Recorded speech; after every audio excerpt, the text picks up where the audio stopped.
Excuse me. Excuse me. What in the world are you thinking? Mean Gene, the first thing you need to do is to tell these people to shut up if you want to hear what I gotta say. What up, y'all? KMB the Sexy Ninja in the place to be for C Plus Studios and the Paper Saber universe. Welcome to the New World Podcast, brother, and let's just get right on into it. We're talking about Wednesday Night Dynamite, Excalibur, Tony Schiavone, Taz on commentary. Talk about a hell of a show in Kansas City. Tech 9 is in the crowd. They got the red, white, and blue ropes. I'm loving it. They start to show off with Sting, Darby Allin, Orange Cassidy versus the Butcher, the Blade, and Kip Sabian with Penelope Ford on the outside. Sting, Darby, and Orange for the win. But damn, this is the way you start a show. I just got done. This is why I'm sounding like I just did a line of cocaine. I was just like, man, and my day's just been packed with just doctor's appointments and doing this and that, but I had to get my Dynamite fix, and I did indeed, and this match started off the right way. Everyone has some great spots. Sting had some really cool spots with Kip.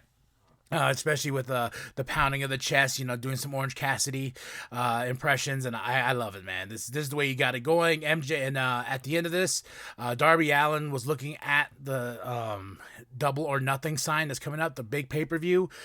He wants a shot at the MJF's title. They had a backstage package on it, and MJF screaming.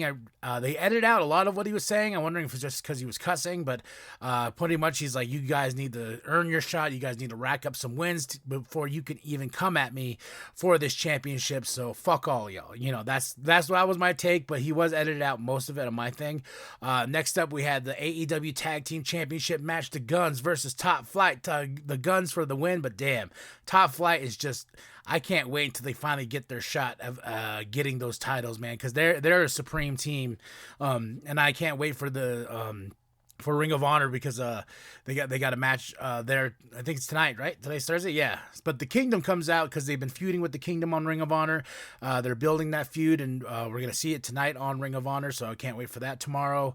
FTR comes out because the Guns are going off and saying, the Guns are disrespectful little shits and this and that. But the FTR, they told them, like, hey, if you beat us, and we fight you for those tag team titles, if you beat us, FTR will leave AEW. Huge stipulation. The Guns finally agreed. So we shall see. FTR and the Guns go at it for the AEW tag team titles. That's going to be a banger, bro. A banger. Jade Cargill backstage talks with I believe Renee, I think so. Like I said, my notes are all over the place. Talk about Taya Valkyrie, talk about her finisher. Mark Sterling already has the contract. He says, no way, Jose. He put a cease and desist on that ass. He says, nope, you can't use Jay's finisher no more here in AEW. But this sets up something for Rampage just for Saturday. Rampage will be this Saturday. So there we go. We had a no DQ Hook versus Stokely Hathaway. The Firm comes out and they just leave him. They let him go do his thing himself, and I'm just like, oh, okay.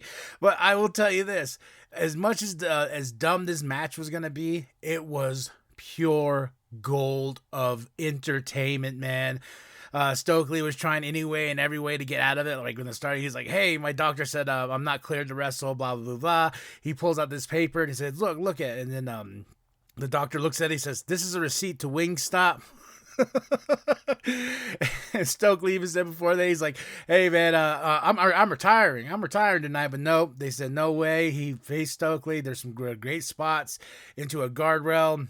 Stokely had on this Nation of Domination type outfit on. My favorite part is when they got to the guardrail that Stokely took the bump on.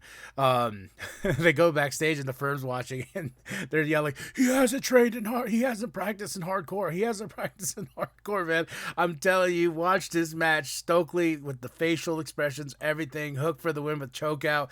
Hook is just too cool for school, man. And this was a damn good time. Adam Cole, baby! He will face Daniel Garcia in his big return back into AEW. AEW with their big AEW All Access next week. Daniel Garcia comes out there, man. Automatically, they give him the shut the fuck up chance, man. But we will see Adam Cole and Daniel Garcia. Adam Cole hit the things like he's excited. He is wrestling, and what's special about him is when that bell rings, motherfucker. Oh, man. But yeah, I can't wait. Adam Cole, Daniel Garcia next week. Now, Jon Moxley versus Stu Grayson. Jon Moxley for the win. I can give a shit less. I'm just kidding. I'm lying. The Dark Order. I don't know what's going on with Blackpool Combat Club. They're attacking Matt Jackson, Nick Jackson. They are causing chaos throughout the show. Blackpool Combat Club's like some NWO shit. They're just attacking everybody. You know, they got this whole beef with the Dark Order, but I wrote on my notes with Stu Grayson, Stu is true. Stu Grayson pulling out all the stops on John, man. He has some great fucking spots. This was a damn good match. I had a lot of fun.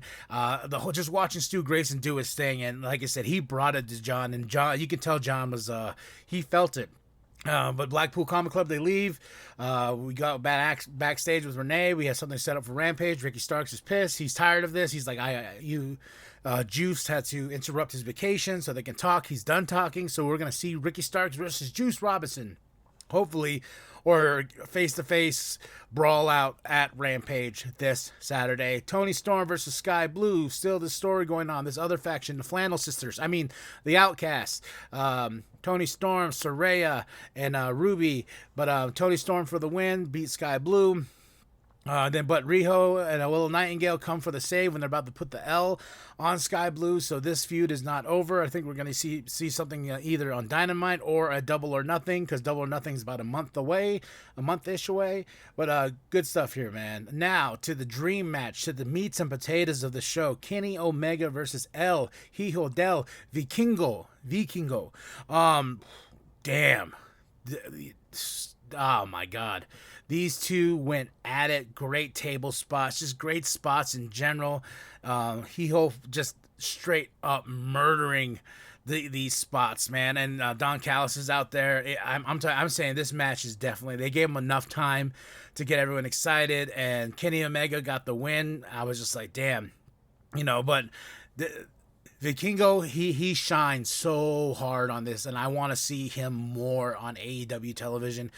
They currently the AAA champion, but man, Vikingo and Kenny Omega did not disappoint. They delivered on this match in full effect. I recommend anyone out there, if you just want a damn good time, this is a match you need to see. You don't really need to see the crazy finish to this, but the crazy outburst of what happened afterwards. I feel like this could have been saved. We could have just had the Kenny Omega moment and him winning, then a sign of respect between the two, shaking hands, but no, we did not see that, and it's been 504 days since a single match on AEW for Kenny Omega.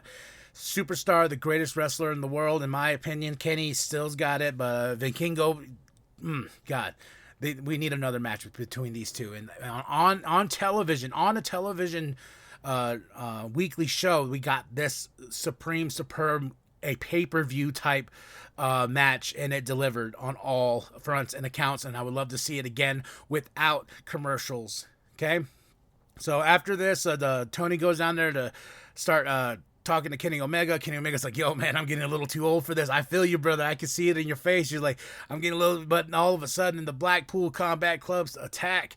They've been causing chaos throughout the whole show, but all of a sudden, an ambulance pulls up, and guess who it is? It's Hangman Adam Page, cowboy shit, baby. He comes down to the ring. He fends off Blackpool Combat Club with this bat with nails. I think it was a piece of wood with nails in it and everything like that. Great ending to the show for me personally, because we've been telling the story, and Hangman Adam Page and Jon Moxley is not done, and now we have the factors of Blackpool Combat Club and Dark Order, the Elite. So I can't wait to see where this goes with all three factions. But Don Callis was trying to pull at Hangman Adam Page, and Don Callis did a bump. Kenny Omega wakes up, he looks, and Don Callis is like, no, don't hurt me, to Hangman Adam Page. Kenny's like, what the hell's going on? But causing some muss, because they were a tag team back in the day, the tag team champions for AEW. But yeah, I was just like, oh, Don, all right, Don, you're causing a little drama, and that little bump of yours looks really nice. So great show, awesomeness after a crazy fucking week. I'm glad I got to even watch Dynamite. Like I said, folks, I have doctor's appointments up the wazoo. I got to go see the foot doctor here in a week. I got physical therapy starting. I still got this goddamn boot on. But your boy is alive and he's well, and he's going to keep bringing you the New World Podcast. So drop those comments below. Tell me what did you think of the show? I give this show a solid 5 out of 5. I had a damn good time. Drop those comments. Hit that like. Hit that subscribe. Share with your grandma. Share with your grandpa. Share with the bum down at Walmart. I am KMB, the Sexy Ninja, and as always, the New World Podcast is for life, brother. Hey, I think I know the answer to this, but who's ready for story time with Adam Cole, baby?